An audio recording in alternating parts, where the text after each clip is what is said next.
Dr. Gina Schneider, the author of Frazzle Brain, which we were just talking about before we hit the go live button, how I love that name, the creative name, for a really heavy subject. Right? First and foremost, Right. welcome, and then we'll dive into Frazzle Brain. Thank you so much. I'm really happy to be on your show, Patty. Thank you. Thank you for being here. And I love your story. There's so much we can talk about. But for the listener, will you give a little bit of an overview? I think your story is really amazing of how you grew up and the consequences that you had to maneuver in life. And so when we talk about this theme of how to manage conflict, internal or external conflict, it sounds like you come from a place of knowing, certainly from growing up. So just a little bit of an overview of how you got to where we are today. Sure, I'm happy to talk a little bit about that. Like a lot of people in the world, I grew up in poverty, which means food insecurity and not knowing if we might be homeless. That's poverty. And as a result, when I was 15, I felt this responsibility to go to work and help make money to help pay what my mother's salary couldn't cover because even though she worked, we were considered, I guess, the working poor, where there's not enough money to pay the bills. So she was a single mom with two of us. I was the oldest. And so I started working really young. And as a result of that, I also learned that there are employers that exploit and labor and don't pay you. And so I had to go through that, working for people for free and not having any power to really get paid or have anyone protect you. So when you grow up like that, you do develop some resourcefulness by necessity. And we did eventually get out of poverty. And for me, a big pathway was out of poverty was education, which is a good pathway for a lot of people, getting an education. But it was a bumpy ride getting there too. I started out wanting to be an entertainer. I learned how to play guitar and sing. And so I started working with bands That's cool. while I was putting myself through school. And I found out that I really didn't like playing for drunks and I didn't like Mm. being stalked and by drunken men who wanted to follow me to my car and that sort of thing.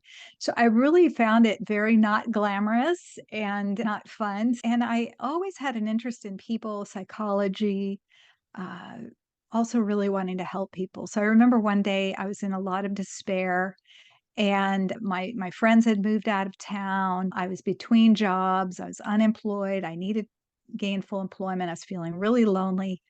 And I just in despair just took a walk one day.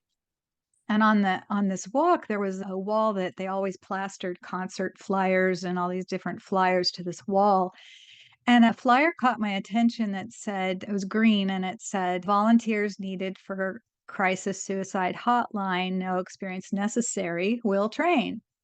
And I thought, this is incredibly impractical. I need a paying job. But it was so appealing, the idea of learning how to help people in crisis, that I took the number anyway. And I went through this 40-hour training and started volunteering. Now, from that decision to just take a walk and take a risk on something, I really everything in my life that I can look at, including my children, my husband, stems from that decision that I made to volunteer. And so I think that sometimes when we are in times of crisis and despair, it's hard to realize that sometimes just taking an action in the direction of your goals and what you care about, any action has often expansive aspects to it that you can't foresee until you're actually in that course of action. So, anyway, I ended up getting my PhD in psychology and getting a private practice and working with juvenile offenders, kids that were first time offenders, and then also incarcerated youth. And I got to see a lot of the harder things than I went through, kids who found being incarcerated the safest place they'd ever lived, where Wow. they got 3 meals a day and they had somebody Oh, looking out for their welfare, and it was really meaningful work. From there, we got into workplace violence prevention and conflict management and doing what we're doing now, which is stress management for people and executive coaching on dealing with difficult situations and that type of work. That's so good, Dr. Janet. Everything that you talked about just like unfolded, right? Like where you were meant to be doing what you're doing. Clearly, right? Just the way that things unfolded for you. It's pretty amazing. So to that point, I work with primarily female entrepreneurs. And there's a whole Mhm. lot of stress that we can maneuver at any given time. And so I feel like I'm speaking to a real expert here. How Mhm. timely. At the same time, as of the recording of this podcast, there's a lot of stress going on in the world post COVID. Things have Oh, yeah. changed, the uncertainty, like it's like the rug got pulled right from under us, and the economy and all these things. And it's like all of these outside forces, noise, things that you see could really take a toll on the way and how we show up, right? As entrepreneurs Definitely. in the business. So I love how you talked about, I saw you on another interview and you talked about the default brain. Can you talk a little bit about that? Because I feel like this is the most timely topic. And I'd love for my audience to really understand how to manage in the light of all this stuff going on. Well, I do think it's helpful to understand that our brain, without any training, has defensive strategies built in. Without any education, we have fight, flight, or freeze. The brain will just immediately, if we're feeling threatened, if it looks like the person or thing threatening us can be battled, we will fight it. If it looks like we can't we can't battle it, we'll run, or other times we will freeze. And sometimes that is enough of a survival skill to get Hmm. us through a lot of different situations. The interesting thing about modern life, though, is it requires a lot more of us, right? When we're looking at like economic risks or changes in the global marketplace, right? Or it changes how people do business or ups and downs of the economy.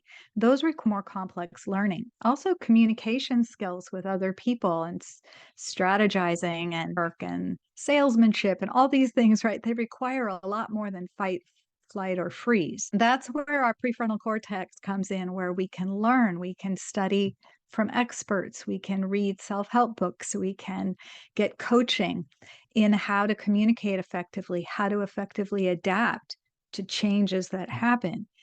And I think one of the things that excites me the most is the idea that our mind can adapt to almost anything. And if we recognize that it is normal for the economies to go up and down. It is normal for something to come out of the blue and completely change our business plan or require us to completely change our business plan.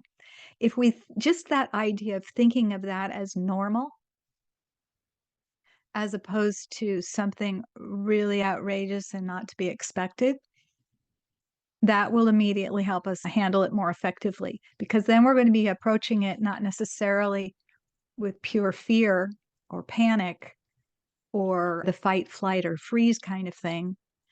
Sometimes we freeze if we don't know what to do, right? So we just do what we've always done. Sometimes we go the heck with this business, I'm out, or we go into battle mode, right? Sometimes any one of those responses might be good, but if we think of change as normal and we think of ups and downs in the economy as normal, then we can plan for them. Then we can expect them. Then we can be a bit more agile. And I think mental and emotional agility are really key, helpful tools for business agility too, because businesses also have to be agile. I know when COVID hit, we had to immediately go into treating people virtually, which we never did before. And at first, we were really afraid that it wouldn't be effective. I didn't know that my patients and my clients would get as much out of online therapy as they do face to face, and we find out that they do. The Yeah. studies came out and it's just as effective. So that was really reassuring. But in the beginning, we were like panicking. This is going to all fall apart. This is terrible. I think everybody has gone through this huge sort of arc, and now we're changing again. A lot of companies are going back to working on site. Some are doing hybrid. Some companies haven't survived. So Anyway, that's a long rambling answer to your question. No, but it's all of the pieces, the dynamic of all the things that we're all dealing with. And I love what you said about that. It's that whole thing of like, how do you manage when there's so much going on? And I know you talk about irritability and anger and stress. And I want to move over to your book, to Frazzle Brain. And the way the structure of the book, so I understand it, is that it's very intentionally designed to address the behaviors, thoughts, and experiences. And so, can you share a little bit more about your book and coming from the lens of what are some practical tools that we, as those entrepreneurs, that sometimes you're like, you don't want to white knuckle it. But Right? the thing is, things happen. So I think that again, I could see people who are hearing this to say, tell us how, doctor. Tell us how, Dr. Gina. How can we do this? So over to you on some real sound tips that my audience could take away. Oh, thank you for that segue over to talk about frazzle brain. Yeah, I came up with the term frazzle brain because everyone was talking about being frazzled. And what we know about being frazzled is it's this sort of state of being irritable and feeling under enormous pressure, a little bit of fatigue too at the same time. So there's this mixture of anger, anxiety, fear, fatigue, along with this pressure that you've got to perform. This pressure, you've got to get stuff done, and it affects our concentration and that sort of thing. So, what are the tools that are helpful? I talk about focused thoughts. If you can start with your thinking. And even just start with one idea, which is, I don't know how I'm going to get through this, but I can get through this. Another good idea to start with if you're a business owner is, there are opportunities here for me to discover. This crisis presents me with opportunities that I can try and discover. So just that thought alone changes you to scanning the environment for an opportunity as opposed to panicking and going, this is the end of my business. I don't know how I'm going to make it. And when we just give ourselves that thought, that suggestion that I may not know how to deal with this, but I can find out how. Just that thought alone will get you looking for more. It will get you searching. It will get you uh, looking for something that could be really helpful. So that's just one idea of a thought. A lot of times too, under pressure, we can have this feeling of hopelessness. And then hopelessness, what does that do? It dampens our dopamine, and dopamine is what motivates us. Oh, And when we're feeling under siege or we're feeling threatened, we need to be more motivated, not less. So, hopelessness is not a helpful thing. We don't want to stay there very long in that feeling of hopelessness.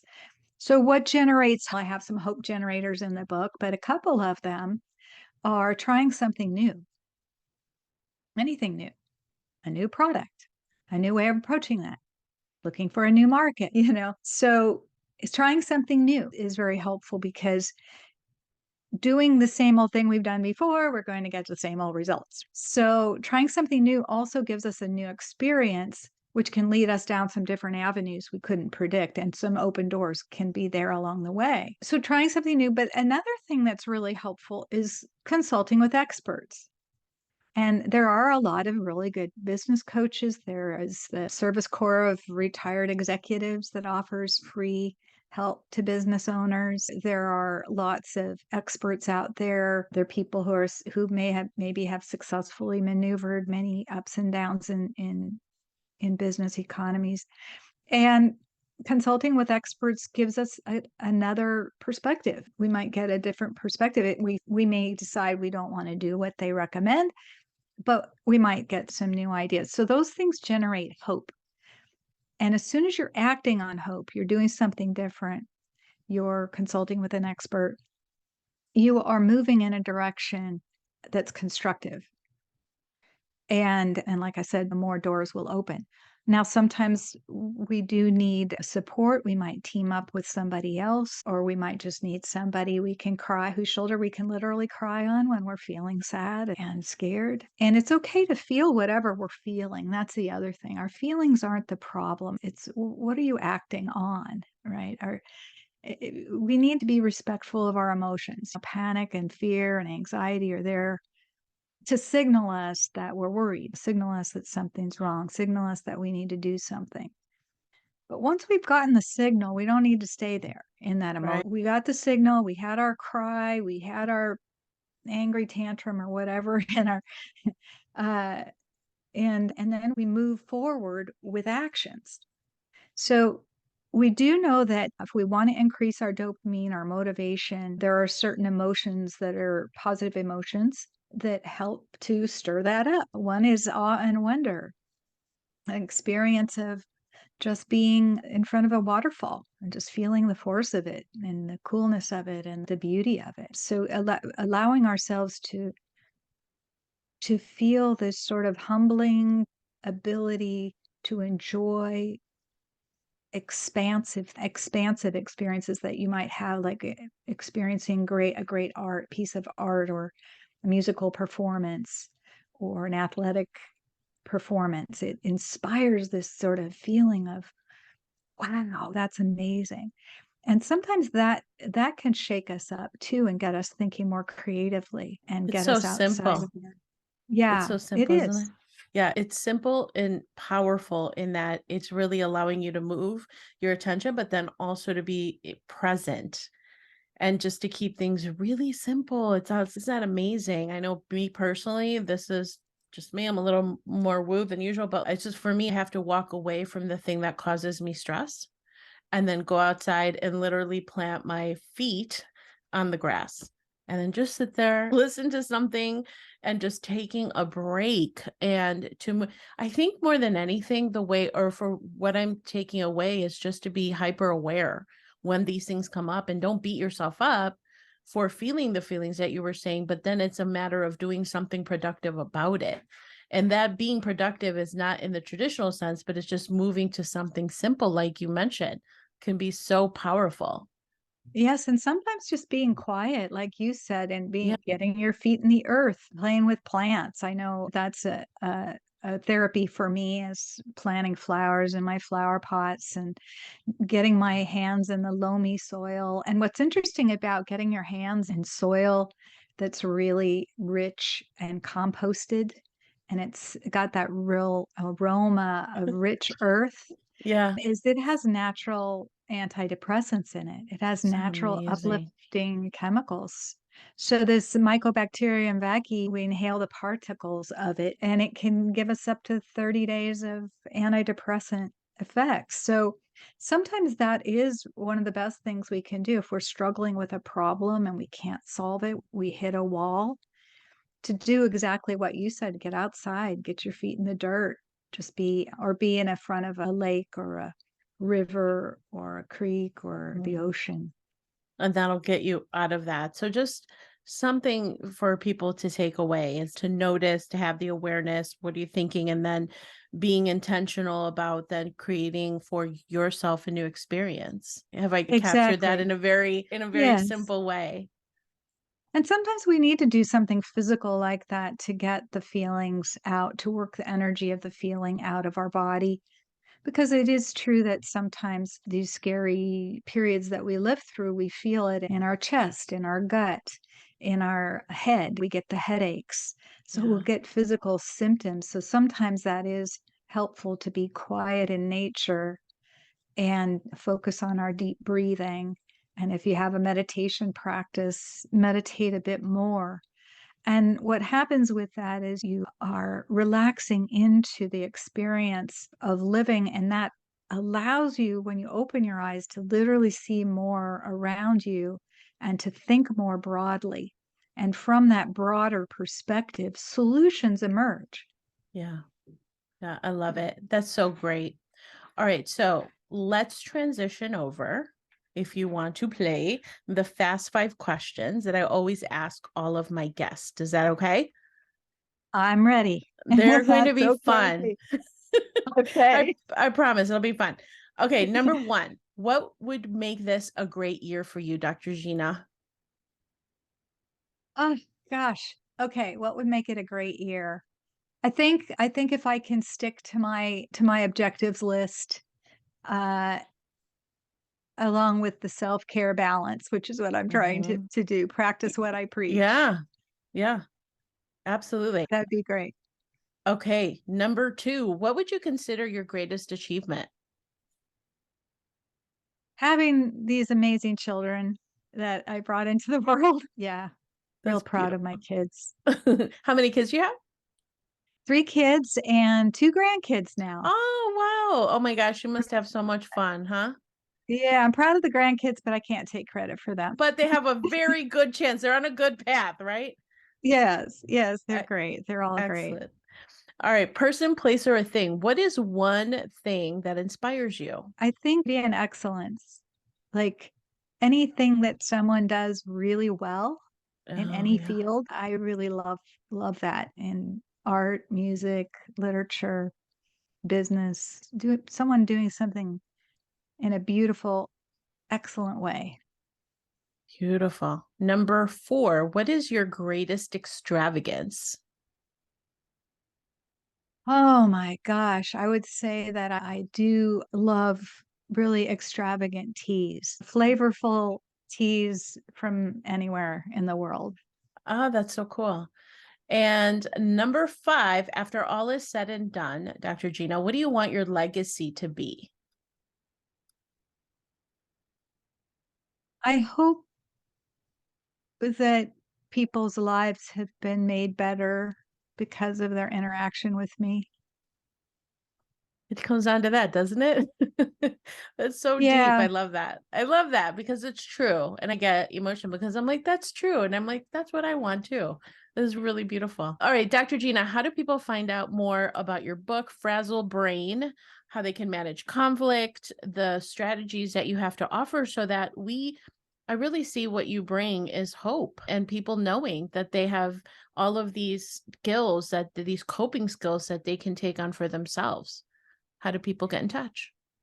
you can find me at frazzlebrain.com. It's just one word, and you can contact me there, and I get back to everyone. So I'd love to hear anybody's thoughts or comments or questions. I'll get back to you. The book Frazzle Brain is available wherever books are sold. Wherever you buy your books, you can find it there or order it there.